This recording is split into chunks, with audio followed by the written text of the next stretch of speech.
Thanks for joining us on Bonfire Sports as news breaks in the National Hockey League regarding Commissioner Gary Bettman and Jets General Manager Kevin Cheveldayoff. My name is Darrin Bauming, joined by Scott Billeck of the Winnipeg Sun. Now, Scott, you and I running tests this morning here to get some hockey content on Bonfire Sports. This is definitely not the way we wanted to launch the channel, but when news breaks, that's our job to get our analysis and the details out to the fan base as quickly as possible. I will read part of the statement released by Gary Bettman in the National Hockey League, and it reads in part, quote, "While on some level it would be easiest to paint everyone with any association to this terrible matter with the same broad brush, I believe that fundamental fairness requires a more in-depth analysis of the role of each person. Kevin Cheveldayoff was not a member of the Blackhawks senior leadership team in 2010, and I cannot therefore assign to him responsibility for the club's actions or inactions.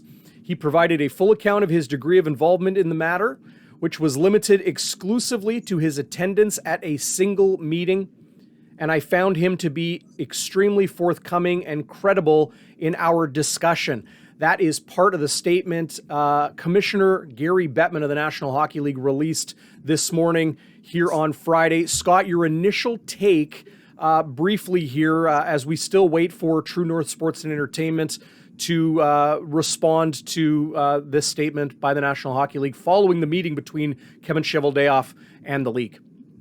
Yeah, and I think the initial reaction is, well, it's going to be surprising for many and perhaps a disappointment for quite a few people, given the, just the way that the details have emerged in this story, the way that the interview with Kyle Beach, John Doe, the victim of Brad Aldrich in this story with the Chicago Blackhawks. Now, I believe there is going to be disappointment there, but I'm not entirely sure this is a surprise. Just given the fact that Kevin Cheveldayoff at the time was the assistant general manager with the club, maybe perhaps the lowest man kind of on the pole there when it comes to, senior management. I know Gary Bettman addressed that a little bit in his statement today after the meeting. But just the idea that, 6 of 7 of the people in that room are no longer in hockey now, and Kevin Cheveldayoff remains in the game. That's going to be part of what this story ends up being at that at some degrees. The league saw that while everybody in that room was shared the details to unknown, in terms of how much was shared in that meeting, we don't really know, but they knew. But they knew exactly, and I think that's kind of the crux of this, and part of where a lot of the disappointment is going to lie. It's no secret over the last 72 hours since that report came out that everybody's head in that room has been called for, and Cheveldayoff's included in that.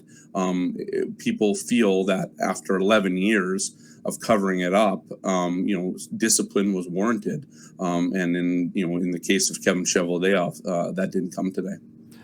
Now, of course, this is the National Hockey League statement on not rolling out any discipline in regards to Kevin Cheveldayoff's role with this situation coming out of Chicago.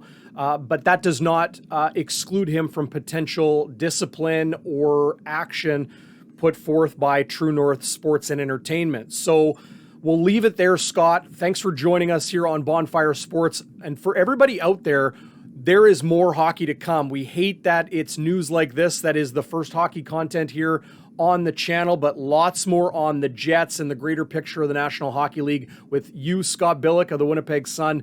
Thanks for joining us here on Bonfire Sports. More news to come in the hours and days ahead.